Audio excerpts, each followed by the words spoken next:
Vamos juntos até o Evangelho de Mateus, em seu capítulo 6.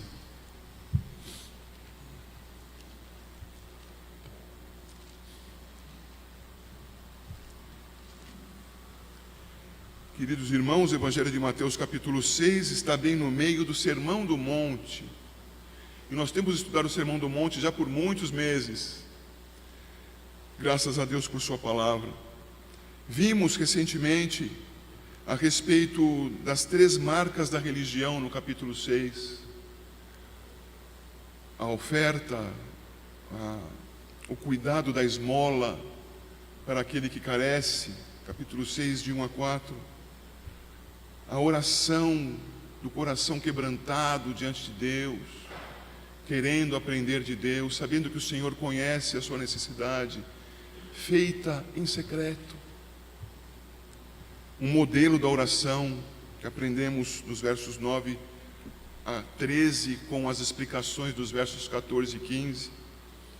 Estudamos também, além da esmola, do exercício da piedade e da oração, estudamos sobre o jejum, e o fizemos no último culto em que pude pregar na igreja, versos 16 a 18.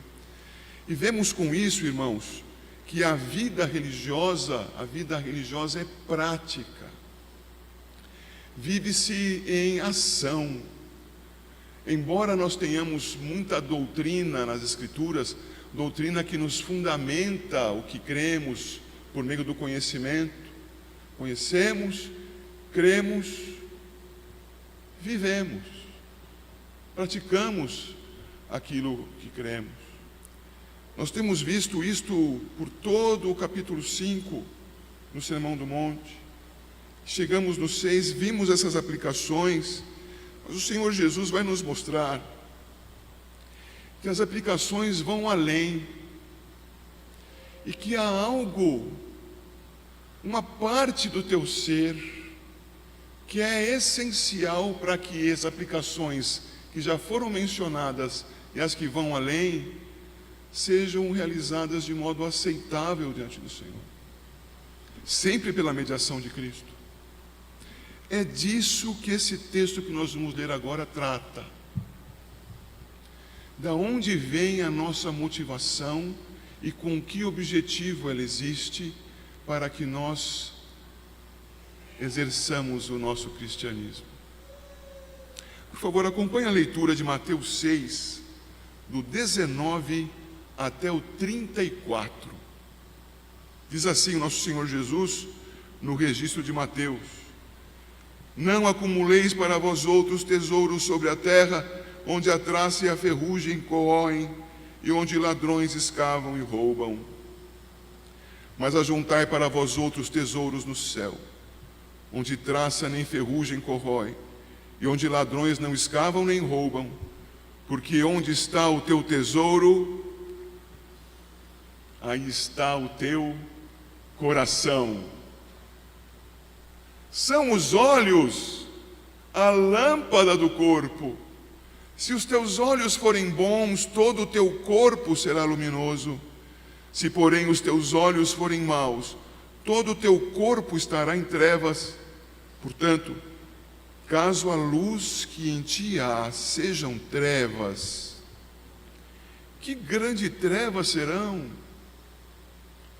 Ninguém pode servir a 2 senhores, porque ou há de aborrecer-se de um e amar ao outro, ou se devotará a um e desprezará ao outro. Não podeis servir a Deus e às riquezas. Por isso vos digo, não andeis ansiosos pela vossa vida, quanto ao que haveis de comer ou beber, nem pelo vosso corpo, quanto ao que haveis de vestir. Não é a vida mais do que o alimento e o corpo mais do que as vestes? Observai as aves do céu, não semeiam, não colhem, nem ajuntam em celeiros, contudo o vosso Pai Celeste as sustenta. Porventura não valeis vós muito mais do que as aves? Qual de vós, por ansioso que esteja, pode acrescentar um côvado, 30 centímetros, ao curso da sua vida? E por que andais ansiosos quanto ao vestuário? Considerai como crescem os lírios do campo. Eles não trabalham, nem fiam, contudo, vos afirmo que nem Salomão, em toda a sua glória, se vestiu como qualquer deles. Ora, se Deus veste assim a erva do campo, que hoje existe, amanhã é lançada no forno, quanto mais a vós, outros homens de pequena fé. Portanto, não vos inquieteis dizendo: que comeremos? Que beberemos? Ou com que nos vestiremos? Porque os gentios é que procuram todas estas coisas, pois vosso Pai Celeste sabe que necessitais de todas elas. Buscai, pois, em primeiro lugar o seu reino e a sua justiça, e todas estas coisas vos serão acrescentadas. Portanto, não vos inquieteis com o dia de amanhã, pois o amanhã trará os seus próprios cuidados, os seus cuidados. Basta o dia o seu próprio mal. Irmãos, por favor, voltem os olhos ao verso 8. Não vos assemelheis, pois, a eles, porque Deus, o vosso Pai, sabe o de que tendes necessidade, antes que lhe o peçais. Não é exatamente o que se diz no verso 32 que acabamos de ler? Os gentios é que procuram estas coisas, vosso Pai Celeste sabe que necessitais de todas elas. Percebam como o ensino do Senhor Jesus está relacionado. Nós oramos a Deus, pedimos o seu socorro e não precisamos ficar repetindo muito daquilo que nós precisamos. Nosso Senhor cuida de nós, nosso Senhor zela pela nossa vida, e mais pela nossa vida espiritual do que pela física nesses dias. E você deve saber por quê. Ora, depois que você nasceu de novo, o Espírito que nasceu de novo é este pelos séculos dos séculos. E o corpo agora se desfaz. Mas vem o dia em que, transformados ou ressuscitados, por causa da graça do Senhor Jesus, este corpo não mais será um peso para nós. Por isso, irmãos, quando nós oramos a Deus confiados de que Ele haja sobre nós, lembremos disso, Ele tem cuidado de nós, Ele conhece a nossa necessidade. Ele usa hoje o nosso corpo como instrumento para a nossa disciplina espiritual. Não perca a oportunidade de crescer espiritualmente com os problemas que Deus tem dado a você no seu corpo. Quando olhamos para esse texto, nós percebemos que lá no verso 22, ele menciona os olhos. Os olhos, queridos, desejam as coisas. Que desejam os nossos olhos? Se houver alguém aqui cego entre nós, compreenda. Os olhos são apenas uma expressão daquilo que vai mais profundo em nosso ser. Os nossos olhos desejam o que o nosso coração deseja. Os olhos expõem isso. Então, se há alguém aqui privado da visão, tudo o que será dito aqui vale para você quanto ao seu coração, o centro do teu ser, onde estão todas as suas virtudes e defeitos, porque é todo o teu ser concentrado no coração. Eu quero te fazer lembrar, enquanto introduzo essa pregação ainda, que quando nós devemos amar a Deus, nós devemos amá-lo como, queridos irmãos? Lembram-se do amor café? Recordaram-se? De todo o teu coração, alma, força e entendimento. Ora, o que são alma, força e entendimento? Senão as expressões senão as porções daquilo que compõe o cerne do teu ser. O teu ser, o teu coração é alma, força e entendimento. Por isso, quando se fala aqui dos olhos, que desejam os nossos olhos? Qual é a expressão do teu coração quanto ao que você deseja na tua vida? O que vem de fato em primeiro lugar? O que muda as tuas decisões? O que faz pautar as tuas decisões? O que dá discernimento para você diante dos dilemas da vida? O coração. Ontem tivemos alguém lembrando de onde procedem as fontes da vida, no estudo que fizemos com os irmãos sobre teologia sistemática. Onde está posto o teu olho? Onde está posto o teu coração? O que deseja o teu coração? Bem, queridos, o coração é exposto aqui nesse texto como diante de uma grande dificuldade, porque o coração, por meio dos olhos, vai ver o que há ao redor, vai ver aquilo que chama a atenção e que pode convidar a ter mais conforto, mais estabilidade, mais confiança para o seu coração. Quantos aqui não pensam em ter muita riqueza? Talvez até haja entre nós aqueles que se arriscam lotericamente, querendo a riqueza. Quero riqueza. Por que quero riqueza? Porque então eu poderei descansar. Porque então eu poderei, com as riquezas, viver a vida como eu gostaria de viver. Amados irmãos, é disso que fala o verso 19. Onde está o teu coração? Onde você põe os seus olhos? No acúmulo para você mesmo de tesouros na terra, onde a traça e a ferrugem corroem e onde os ladrões escavam e roubam? Onde estão os teus olhos? Onde está o teu coração? O dia que eu tiver uma saúde de ferro, então servirei ao Senhor. Onde está o teu coração? Na saúde de ferro e não no Senhor. Na riqueza financeira e não no Senhor. Quando na minha casa todos crerem em Jesus, então chamarei para fazer uma reunião de oração por lá. Não! Não tenha como ídolo da tua casa a conversão de todos. Creia no Senhor Jesus. Não tenha para você tesouros na terra. Não os tenha como aquilo que faz as suas decisões serem tomadas. Não seja neles que esteja posto o teu coração. Onde colocar então? O texto vai nos mostrar, mas ainda não. Ainda podemos pensar no sustento da vida. Veja o verso 25. Por isso vos digo, não andeis ansiosos pela vossa vida, quanto ao que haveis de comer ou beber, nem pelo vosso corpo, quanto ao que haveis de vestir. Não é a vida mais do que o alimento, e o corpo mais do que as vestes? Sempre que se fala nesse texto, alguém faz lembrar de Daniel ajuntando por 7 anos para o sustento do Egito. Mas pastor, que história é essa? Nós temos que ser prudentes.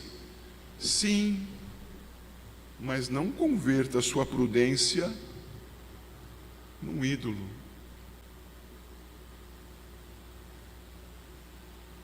Eu preciso guardar, eu preciso ter. Se me faltar, o que será de mim? Como será a minha aposentadoria? Até que idade terei que trabalhar?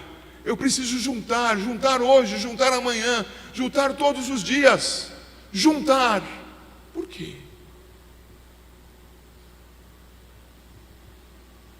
Sim, você deve ser prudente, mas é por causa da prudência que você quer juntar?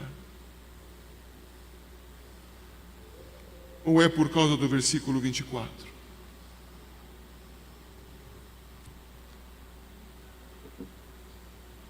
Ninguém pode servir a 2 senhores, porque ou há de aborrecer-se de um e amar ao outro, ou se devotará a um e desprezará o outro. Não podeis servir a Deus e às riquezas. Queridos, o nosso coração deve estar posto naquele em quem confiamos. E se estou no meio da igreja, imagino que a resposta de aquele a quem confiamos será Deus, não é? Deus em primeiro lugar. Deus, o seu reino, a sua justiça em primeiro lugar. Mas é assim com você? Reflita, por favor. Não se deixe enganar. Não se engane a si mesmo. Não imagine você que Deus tem algum obstáculo para conhecer o seu coração. Quando nosso Senhor Jesus fala que o seu rebanho é pequenino, Ele não fala que o rebanho é pequenino tão somente porque havia poucas pessoas ao seu redor então. É porque muita gente fala de Jesus. Muita gente fala que o segue, mas pouca gente crê nele. O que vai acontecer com você se você ficar sem emprego? Vai ficar desesperado? Ou confiando em Deus, vai procurar uma outra atividade que te remunere, que te sustente? O que você vai fazer se a tua saúde simplesmente virar um caco? Você estiver presente no capítulo 3 do livro de Jó,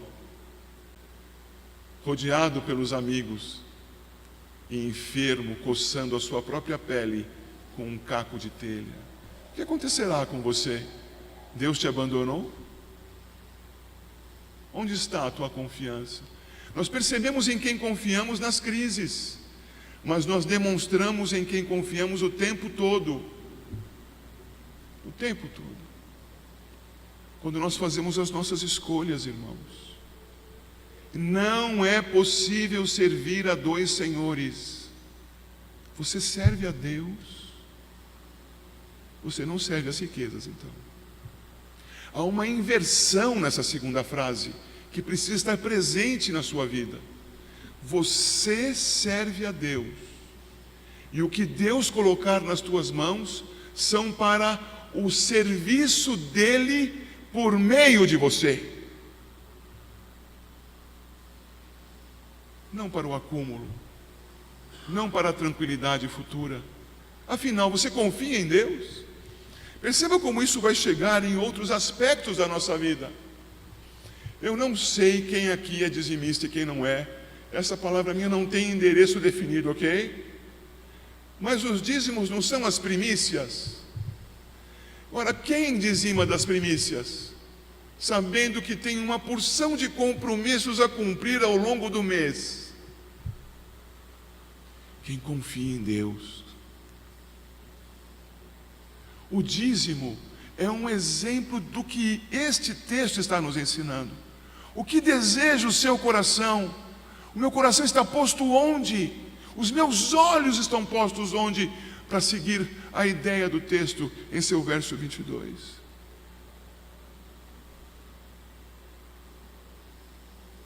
Dizimista é sinônimo de crente em Cristo. Dizimista é das primícias, porque ele expõe, não para que o tesoureiro saiba que ele pagou, como alguns chamam, o dízimo, mas ele demonstra diante de Deus que confia no Senhor e no seu sustento, hoje e quando for velhinho. Nosso coração, queridos, não pode estar dividido. O nosso Senhor Deus não admite divisão. Você está com o coração dividido? Saiba, não está na verdade. Você adora as riquezas. Elas são o seu Deus.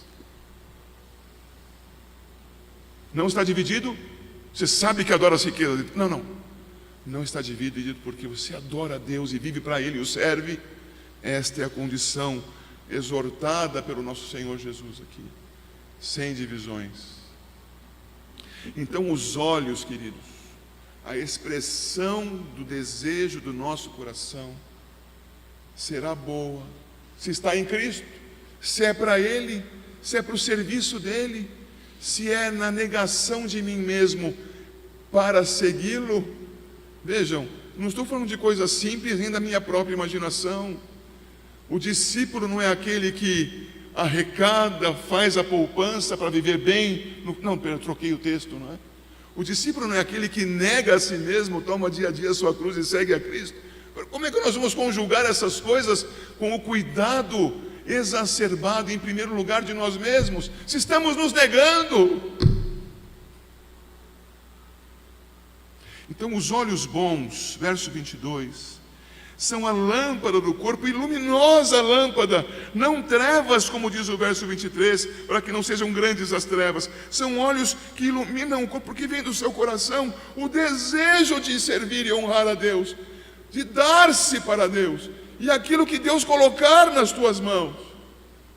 Estes são, diz o texto, olhos bons, expressão de um coração redimido, que não está dividido, está posto tão somente no Deus verdadeiro, para Ele. Estes olhos bons desejam algo. Eles desejam, em primeiro lugar, o reino de Deus. Desejar o reino de Deus inclui o verso 20, queridos irmãos. Veja o verso 20. Ajuntar para vós outros tesouros no céu, onde traça nem ferrugem corrói, onde ladrões não escavam, não roubam.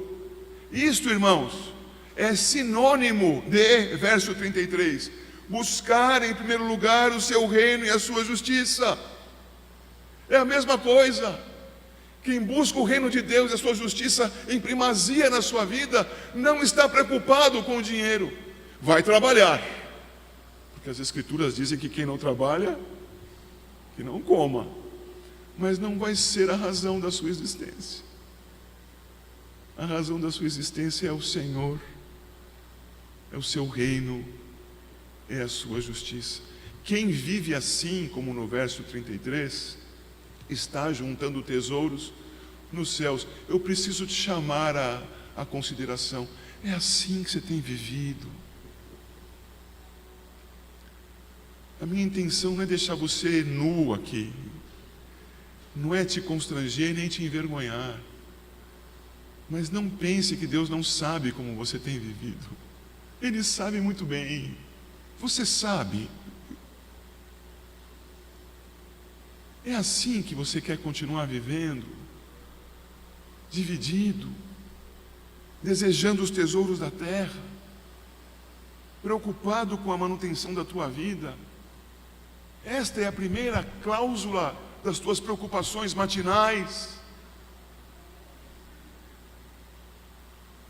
Ou é o reino e a justiça?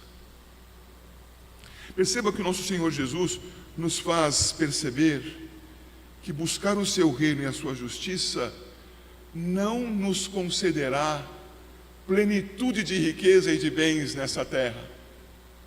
Certamente, quando Jesus voltar, nós seremos mais do que ricos. Nós seremos tão ricos que não nos importaremos com as moedas, porque a nossa riqueza estará diante dos nossos olhos. Lembra-se do primeiro texto que lemos essa noite? O Senhor Jesus ascendendo aos céus. Diante de nós o Senhor Jesus, nós o veremos, nós conversaremos com Ele, nós seremos por Ele acolhidos, amados. O nosso Senhor Jesus, o nosso tesouro, estará diante de nós. Que tesouro mais quereremos? Aqui, que tesouro mais precisamos? Nós devemos querer em primeiro lugar o Senhor, e sabendo que, buscando a Deus, Ele nos supre as nossas necessidades. Temos que ter consciência de que necessidades são essas. Recentemente preguei aqui e disse que a necessidade do crente não é uma Mercedes, quando ela é elétrica e a combustível, como é que se chama? Híbrida. O desejo do crente não é uma cobertura triplex na beira da praia. O desejo do crente não é ter 1 milhão, não, talvez seja pouco 1 milhão, ter 100 milhões, qual moeda? Dólares, né? Bem investidos e crescendo. O desejo do crente não é este. Porque o crente sabe que o que Deus lhe colocou diante de si é um tesouro superior a essas riquezas todas da terra. E o Deus que é fiel diz que conhece as nossas necessidades e que nos dá aquilo de que nós necessitamos. O que nós necessitamos? O carro híbrido de último tipo? A melhor moradia, a melhor roupa, o melhor telefone celular? Não! Nós precisamos daquilo que as aves, verso 26, não semeiam, não colhem, não ajuntam em celeiros, mas o Pai Celeste as sustenta. Será que nós não valemos mais do que elas? Do que Ele está falando? Alimento. O Senhor não deixará faltar alimento para a tua provisão. E o vestuário, no verso 28, ele diz alguma coisa sobre os lírios do campo. Não trabalham, nem fiam, contudo, segundo o Senhor Jesus diz, o grande e rico rei Salomão não se vestiu como os lírios. Será que nós podemos confiar no Deus Todo-Poderoso quanto ao seu sustento? Verso 30, se Deus veste assim a erva do campo, que hoje existe e amanhã é lançada no forno, quanto mais a vós outros, homens de pequena fé. Vocês confiam em Deus? Meus queridos irmãos, é disso que ele está falando. Quais são as necessidades que nos serão supridas? O sustento para o corpo e o cuidado do corpo. Não há nenhum luxo, nenhum requinte nisso. Mas o crente quererá ter essas coisas? Creio que possa ter essas coisas. Ele poderá ter. Mas o desejo do crente deve estar em primeiro lugar. Você pode completar, por favor? O seu reino e a sua justiça. A dele, a de Deus. Eu preciso voltar a perguntar para você uma vez mais: é assim com você?